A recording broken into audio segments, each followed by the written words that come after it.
சைலேஸ்வரி கோயில் வந்து பார்த்தீங்கன்னா நம்ம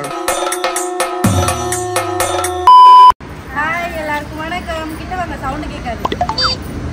நம்ம எதுக்கு இன்னைக்கு கோழிக்கு ஒன்று வந்து சொல்லுங்க. கோயிலுக்கு வந்து நாங்கள் வந்து கிட்ட வாங்க, அக்கா பேச கண்ணூரில் மிருத்யங்கலேஷ் என்னன்னா என்ன இன்னைக்கு ரொம்ப ஜாம் ஆகுது. மிருதங்க சைலேஸ்வரி டெம்பிளுக்கு வந்திருக்கோம். அந்த டெம்பிளோட ஐதீகம் என்னன்னா, நம்ம மனசில் ஒரு விஷயத்தை நினச்சி விளக்கு பொருத்தி சாமி கும்பிட்டோம்னா அந்த விஷயம் கண்டிப்பாக நடக்கும் அப்படிங்கிறது தான் ஐதீகம். எங்களோட ரொம்ப நாள் பிளான் அது. ஸோ இன்றைக்கி நாங்கள் அந்த டெம்பிள் எல்லாரும் சேர்ந்து விசிட் பண்ண போகிறோம். வாங்க, நீங்களும் வாங்க, சேர்ந்து போய் பார்க்கலாம். அவங்களே ஒரு கிளான்ஸ் பார்த்துட்டு நம்ம வீடியோ ஆக்சுவலி ட்ரிப்பு பிளான் பண்ணதே இந்த கோயிலுக்கு வர்றதுக்காக தான் அந்த ட்ரிப்பே பிளான் பண்ணோம். நேற்று அங்கேருந்து ட்ராவல் பண்ணி வந்ததுனால ஏதோ ஃபன்னாக போகுதுன்னு நினச்சிட்டேன். ஒரு கோயிலுக்கு போகிறதுக்காக தான் ஹாஸ்பிட்டலாம் பார்த்ததில்ல, அதுக்காக தான் வந்திருக்கோம்.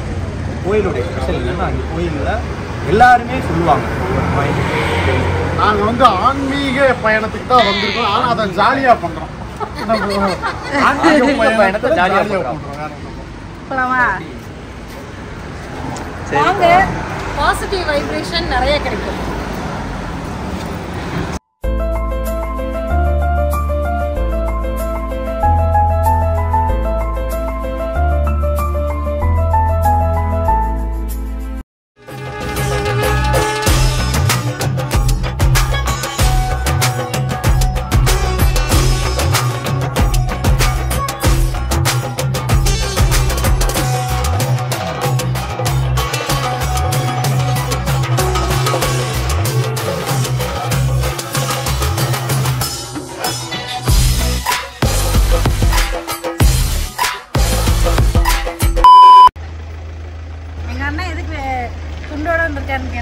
நான் செவனேந்தானா போய்க்கிருந்தேன்.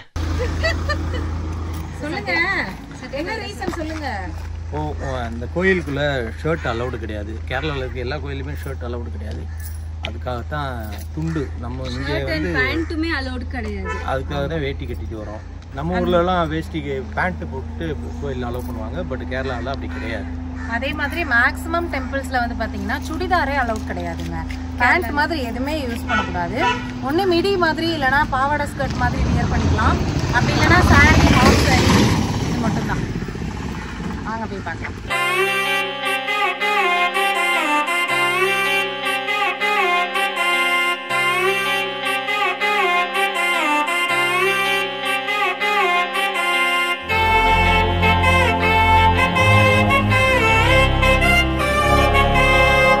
இந்த கோயிலோட என்ட்ரியில உள்ள போறதுக்கு முன்னாடி ஒரு ராஜாவோட சிலை வச்சிருக்காங்க. இவர் தான் பழசி ராஜா.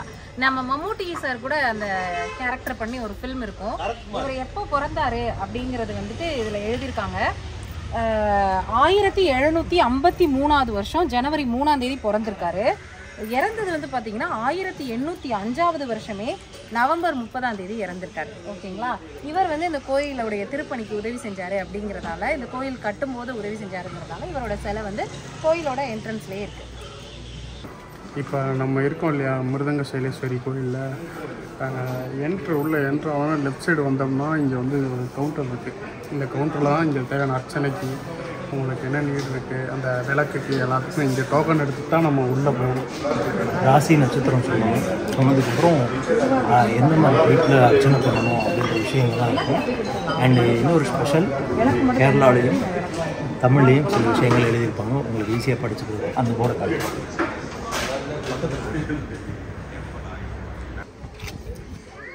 எப்படி இருக்குது அந்த கோயிலே ஒரு குளம் இருக்குது. அடிப்பொலியாக இருக்குது. உங்க பாருங்க எப்படி இருக்கு ஒரு குளம் சுற்றி பச்சை பசேல்னு ஜம்முன்னு இருக்குல்ல. எப்படி இருக்கு காக்கா? நல்லா இருக்கு. எங்களுக்குமே பார்க்குறதுக்கு நல்லா இருக்கு. இங்கே பாருங்க, சம் ஏன்ஷியன்ட் பீப்புள் பாருங்க, பச்சை சட்டை போட்டு ஒருத்தர் போகிறது ஏன்ஷியன்ட் பீப்புள்.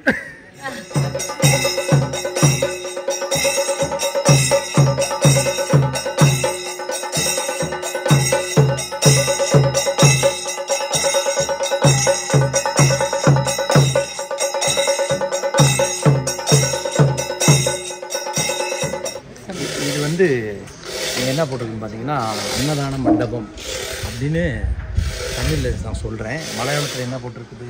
அன்னதான மண்டபம். மலையாளத்துலேயும் அதானா? ஆமாம், அன்னதான மண்டபம் தான் இது. அப்புறம் வந்து பார்த்திங்கன்னா இன்றைக்கி என்ன ஸ்பெஷல் அப்படின்னு பார்த்தீங்கன்னா, இதை நாங்கள் எதிர்பார்க்காம வந்தோம். கொடிமரம் வந்து இன்றைக்கி முதல்ல இந்த கோயிலில் வைக்கிறாங்க. அதோட கிளிப்பிங்ஸ் எல்லாமே நாங்கள் ஆட் பண்ணியிருக்கோம். இது நாங்கள் எதிர்பார்க்கவே இல்லை. ரொம்ப ரொம்ப பிளஸ்டாக ஃபீல் பண்ணுறோம். இதை பார்க்குறவங்களுக்கும் எல்லா விதமான பிளெஸிங்ஸும் கடவுள் கொடுப்பாங்கன்னு நாங்களும் சந்தோஷப்பட்டுக்கிறோம். இந்த கோவில் வந்து ஒரு துர்க்கை அம்மன் கோவில். அந்த கோயிலோடைய அம்மனுடைய அருள் பார்க்குறவங்களுக்கும் கிடைக்குங்கிறதுக்காக நாங்கள் எல்லாருக்கும் சேர்த்து நாங்கள் ட்ரை பண்ணிக்கிறோம். உங்களுக்காக அந்த பாருங்கள் கொடிமரம்ன்றதை நீங்களும் லைவாகவே பாருங்கள். இன்னொரு ஸ்பெஷலான விஷயம், அதில் இருக்க அந்த செம்பு ஒர்க் பண்ண அதெல்லாமே செங்கோட்டையில் தமிழ்நாட்டுகள் ஒர்க் பண்ணியிருக்காங்கன்னு கோயில் நிர்வாகத்தில் வந்து சொல்லுவாங்க. கேட்கும்போது ரொம்ப சந்தோஷமாக இருந்துச்சு. அதையும் உங்கள்கிட்ட ஷேர் பண்ணுறது எனக்கு ரொம்ப சந்தோஷம்.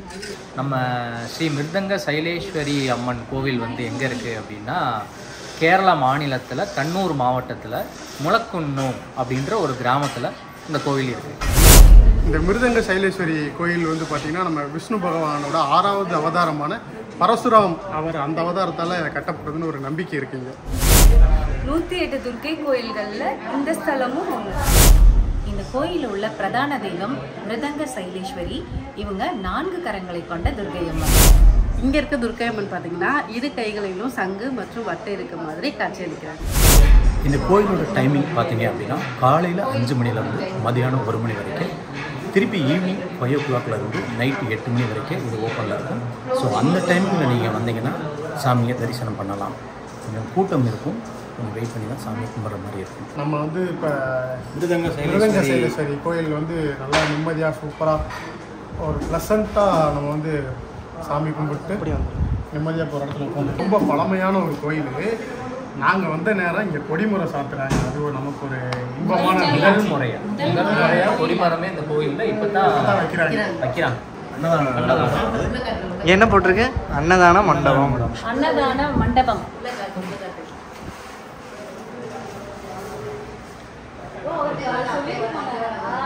15 மினிட்ஸில் சாப்பிட்டு போங்கன்னு சொன்னாங்க. அதனால நீங்கள் வெயிட் பண்ணி சாப்பிட்டு தான் போகணும்.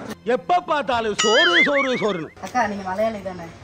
மலையாளம் படிப்பீங்களா? நீங்கள் என்ன இருக்காங்க படிச்சு சொல்லுங்கள். அதான் இங்கிலீஷில் இருக்குது, அது தெரியும். ஆனால் மலையாளத்தில் என்ன படிக்கிறாங்கன்னு பார்க்கணும். ஏன்னா எனக்கு தெரியும் மலையாளம். சிஸ்டருக்கு உண்மையிலே தெரியுமா? நாங்கள் டெஸ்ட் பண்ணுறோம். படிச்சுக்க. நடப்பந்தல் நிர்மாண நிதியிலேக்கு உதாரமாயி சம்பாவன செய்யுகா அப்படின்னா உங்களுக்கு ஏதாவது இந்த கோயிலுக்கு நல்லது பண்ணணும்னு நினைச்சீங்கன்னா ஃபண்டு கொடுங்க அப்படின்னு அர்த்தம். இல்லை, கோயில் நிர்வாக திருப்பணி நடக்குது. அதுதான் நான் சொன்னேன். மக்களே நல்லதுக்கு கேட்டேன். அவ்வளோ நிதி கேட்டாங்க, எது கேட்டாருன்னு அதில் இருக்கிற நம்பருக்கு காண்டாக்ட் பண்ணணுமா? அதெல்லாம் விடுங்க. நான் சொன்ன மலையாளம் கரெக்ட் தானே? படிச்சிட்டேன்ல. எதையோ சாதிச்ச ஒரு சந்தோஷம் இவர் கண்ணுல எனக்கு தெரிஞ்சது. சொல்லுங்கக்கா என்ன எழுதிருக்காங்க? கோயில் திருப்பணிக்கு உங்களால முடிஞ்ச நிதியை உதவியை நீங்க செய்யலாம். என்ன வேணா நீங்க அன்னதானத்துக்கு கோயில் பில்ட் பண்றதுக்கு கொடுக்கலாம். உள்ள போய் கேட்டா சொல்லுவாங்க. வேற ஃபோன் நம்பர் இருக்கு, காண்டாக்ட் நம்பர் இருக்கு, அதில் காண்டாக்ட் பண்ணுங்க. அண்டு இதை பற்றி ஃபினிஷிங் பண்ணுறதுக்கு ராஜாவும் நிலாவும் சொல்லுவாங்க. பாய். நல்லபடியாக நாங்கள் நிம்மதியாக சாமி கும்பிட்டு வரோம். எல்லாருக்கும் ரொம்ப சந்தோஷம் இங்கே வந்தது. ஸோ நீங்களும் முடிஞ்சால் கண்டிப்பாக வாங்க. அப்படி வர முடியாதவங்க எங்கள் வீடியோ பார்த்து வீட்டிலேருந்தே வேண்டிக்கோங்க. எல்லாருக்கும் சார்பாகவும் நாங்கள் வேண்டி இருக்கோம். ஸோ எல்லாரும் நல்லா இருப்போம். ஓகே, நம்ம இதே மாதிரி இன்னொரு நல்ல வீடியோவில் சந்திப்போம். பாய் பாய்.